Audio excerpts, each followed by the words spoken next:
These are 5 amazing stock plugins that I guarantee will improve your music production. So these first 3 plugins you can really just ignore. It's just a simple EQ with a high pass on it, getting rid of those low frequencies, and then another one just boosting the highs.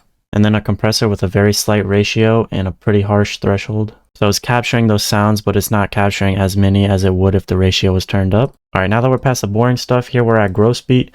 So I really like this plugin. I'm just going to be playing a simple piano melody that I just cooked up real quick in like 30 minutes. I'm going to go over each individual plugin and how it can improve your beat by either adding rhythm, a more spacey feeling, movement, or making its perceived loudness better. So first here we have gross beat. The momentary preset tab is great. I also have another video regarding more of the functions in this plugin, but this is a great way to implement rhythm. So first I'm going to play the melody without any effects.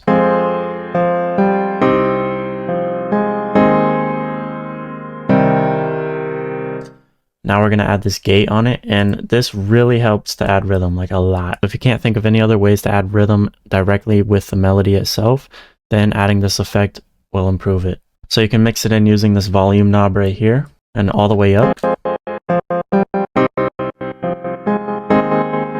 And then you can mix it in 30%, and it just gives it that feeling that it needs.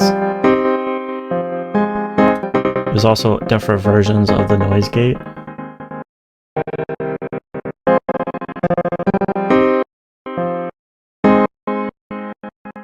Yeah, very useful. I think this plugin is amazing. Everybody knows about it and everybody should try to learn as much about it as possible because it's really useful. Next, we have Fruity Convolver. This is a stock reverb plugin and it's very useful too because it has a bunch of features and a ton of presets that all replicate a real sounding sound. You could really just pick any of these presets.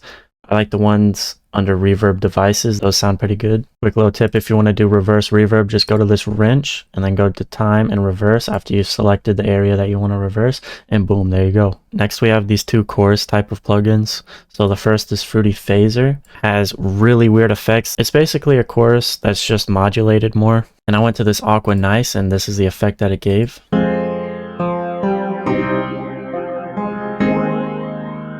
Yeah, really trippy, and I really like that one. Obviously, I could spend hours just going through every preset, but that's just one. Next, we have the flanger. This is just subtle because I don't really want a lot of the chorus effect added to it, but you could definitely tell that there is a sound there.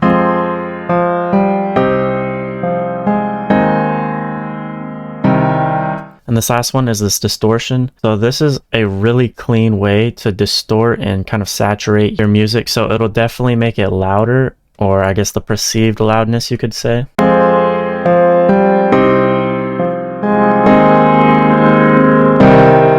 And whenever you're mastering, there's a difference between perceived loudness and loudness. Those are 2 very important distinctions because you can have something that's super loud, but it doesn't have the saturation and it doesn't have any of the other distortion effects that help to add more harmonics and increase the amount of frequencies without actually increasing the level of the decibels. You just have the pre-gain right here. Mix, so you don't have to actually have it 100% if you don't want, which would probably be a good idea if you want to increase it a lot and then just kind of turn it down. And then real quick, I'm just going to go through some of these presets just to show that the macro can actually add a lot of these type of effects. And I think it's pretty important to know this because you don't want to really add 2 choruses on top of each other. Obviously, there's no rules, but sometimes it's good to know when you don't need to add any effects.